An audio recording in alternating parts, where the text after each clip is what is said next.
Sup, my name is Coflo. Let's catch the ghost with these Feelin' It Fridays.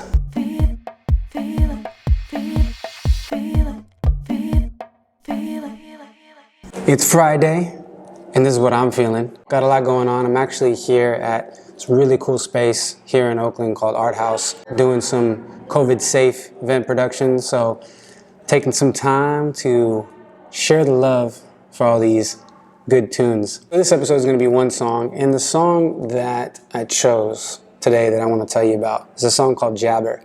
It's by Dylan S. and Vivian Olang. I apologize if I'm saying either name incorrectly. This came out on Owasso Records, and I could be probably saying that wrong as well, but of course, link will be down below where you can find it, buy the tune, etc. This is the Floyd Lavin remix. Floyd Lavin, I've definitely been a fan for some years now with his original productions and his remix work, and also too, catching a few of his recorded mixes online, and would love to hear him play live one day. I'm sure it'll happen at some point. But the dude's got a fantastic ear. He puts things together really well. I've always found whatever I've seen with his name attached to it to be in fantastic taste. So if I come across something and I see his name, I'm more likely to listen to it than just pass it by.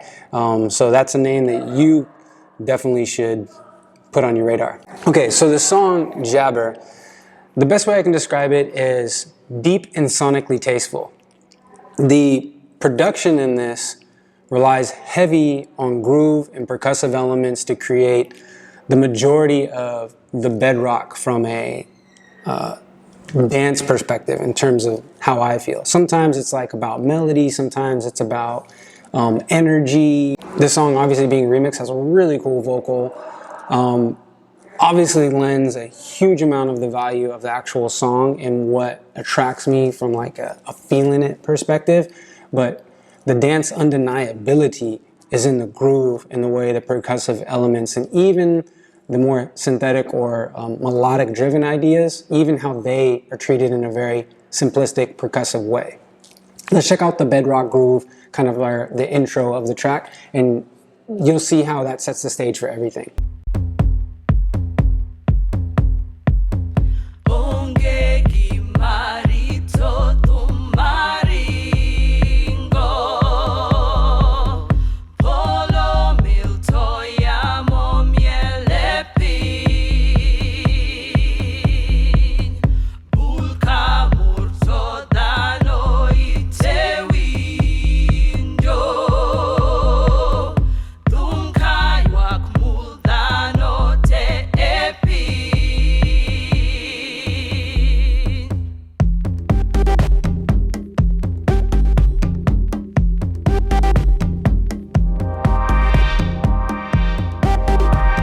I'm sure you can hear what I'm talking about when it's like the groove has so much percussive low-end idea between the kick and the toms and the tonal timbre of what you get out of all this low-end goodness kind of filled up makes for this really syncopated goodness that glues together, and for me is like, it's the complete factor of danceability.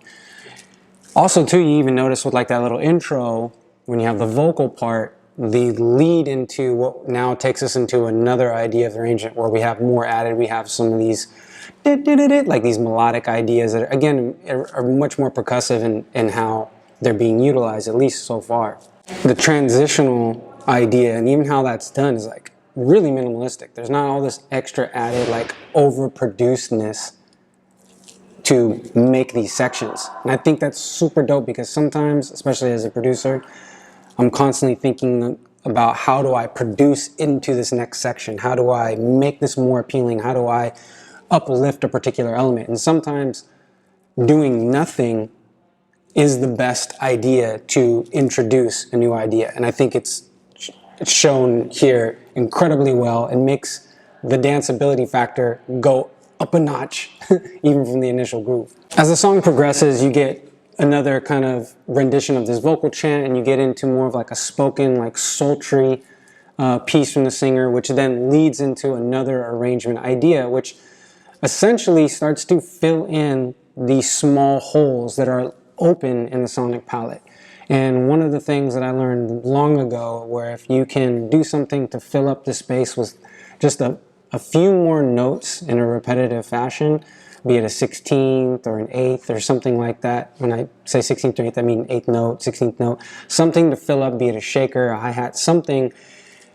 It creates a whole new level of energy for the danceability. And again, sometimes overproducing it, adding too much and trying to, instead of like fill a hole that can be tastefully filled in, we try to like fill it all the way up to the brim. Sometimes it's overdone. And again, the groove is so good in this song, why do so much more? Like, let the vibe ride. So let's listen to that section. You'll hear what I'm talking about with where Floyd is like bringing in that added bit of goodness to just increase the energy from that deep groove.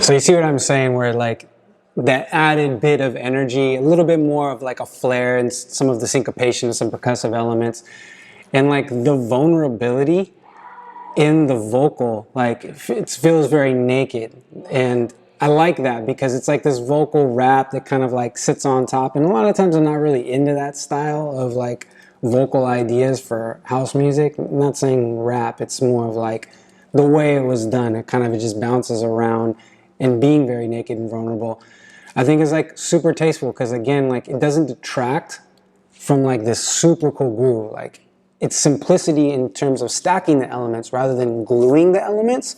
It's like stacking them and it allows you to listen to them individually and still feel really good about it. And like the harmonic ideas that get kind of like matched up or ad-libbed ideas that get matched into that naked vocal have more of a production kind of like gluing effect, and they kind of wrap it and then let go of the vocal. And those are things that I'm thinking about movement and the way that I might accent those feelings.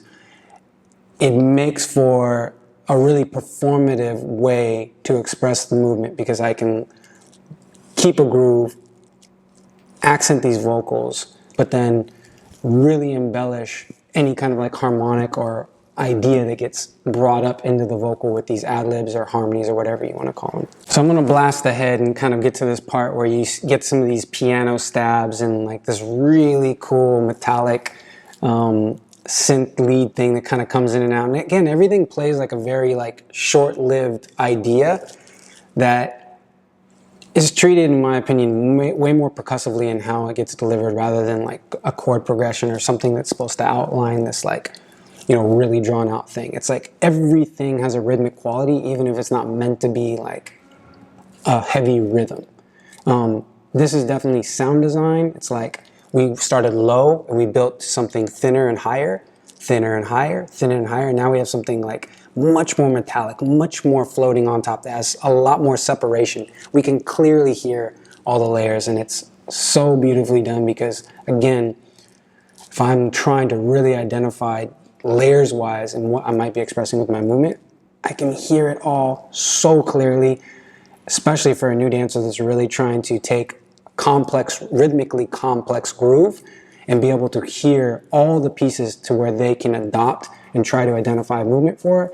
A younger dancer, somebody, you know, has only been studying for a few years, or even people who have been studying a while but they just haven't trained their ears in that way for their dance. This is a great textbook type of song to be able to practice to and to study and to learn. So check this out.